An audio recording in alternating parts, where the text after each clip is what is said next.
Time to take two and call us in the morning. Twin doctors, Dr. I and Dr. J, are waking up with us, answering your health questions. Good morning, guys. Happy National Twin Day. Great to see you. Good morning. Two of the best smiles in television. Great to see you. All right, so let's start. We're sticking with the twin theme all day since it's National Twin Day. So, Dr. J, the first question is: women who eat yams regularly are more likely to have twins. I'm gonna say false. What is it? It's actually true. It's actually true. So yes. So check this out. It's funny. About 10 years ago, we were in this Ancestry.com commercial, and part of what we had to do for the commercial was we did genetic testing, and we found out that we're like 25% Nigerian. So then we did some research and found out that Nigerians tend to have a lot of twins. So we actually went to Nigeria. We talked to some doctors at a fertility institute, talked to a tribal medicine man, and we asked them all the same question: why do you have so many twins in Nigeria? And what they said was it was the yams, and the research actually supports it. Yams have all of these phytoestrogens. Phytoestrogens are basically these plant-based estrogens. So when women eat phytoestrogens, they have what's called superfecundation, where they release 2, 3, 4 eggs each time they ovulate. I know, right? And so if you release multiple eggs, you fertilize multiple eggs, you can have twins. And so yams does increase your risk of twins. Man, I should have eaten more yams in, because I really wanted to just do this whole thing one time, but get 2 kids out of it. Dr. I, true or false? Here we go. Twins do share a telepathic link. I don't normally believe in this stuff, but I kind of want to say true, but false. So we can go either way with this, and this is kind of true, a little bit false. So it is true that twins do kind of have an instinct of what their twin is feeling, but it's not like mind melding, superpower, telepathy. It actually comes down to bacteria, and we're talking about that gut microbiome, those bacteria that live in our guts, right?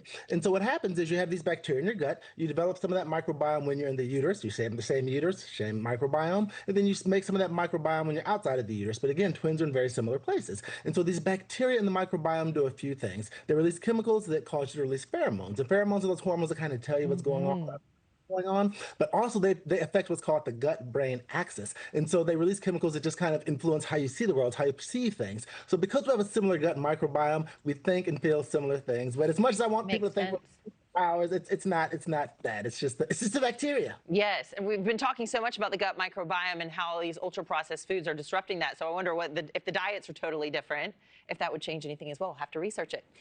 Dr. J, true or false? Everybody at home, I hope you're playing along. People with a family history of identical twins are more likely to have identical twins. I'm going to guess yes, true. Is false. No, really? I'm not doing very well today. You're close. So this is the thing. You can see a family history of twinning, but it's fraternal twins, not identical twins. So basically, they've done research, and they found that there are genes on 3 chromosomes: chromosome 1, chromosome 11, chromosome 15. And if you have these genes, you're more likely to, again, have superfecundation, where you ovulate multiple times. So if you ovulate multiple times, you can fertilize multiple eggs. However, because they're different eggs, they're not identical. So you can see a family history of twins, just fraternal twins, not identical twins. Okay, and we're going to talk about mom here, Dr. I. True or false, everybody at home? You have to double your intake of calories. So eat more and more ice cream cones when you're pregnant with twins. I'm a corrective exercise specialist for pre and postnatal women. I feel like I should know this. I don't think I was taught this. I'm going to say false, but almost. That is false, but not even really close, okay? So the average person, you're going to be taking in between like 1,800 and 2,500 calories a day, based on certain factors.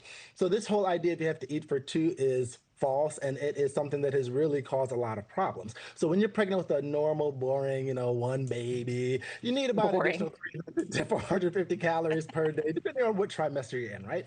With twins, it's like 400 to 600 calories, depending on what trimester you're in. So nowhere near eating for 2. And the problem is when you eat excess calories, not only can it lead to obesity and gestational diabetes, but it can also lead to diabetes after pregnancy. It leads to babies, which can cause pelvic damage, more C-sections, and children can have obesity and diabetes. So no, do not eat for 2. 300 to 600 calories, depending on if you're carrying 1 or 2 in the trimester. Yeah, and you're right. It is so hard to make the time when you have more than 1 kid, when you have 2 at a time, and you're dealing with all the additional stresses you've had on your body.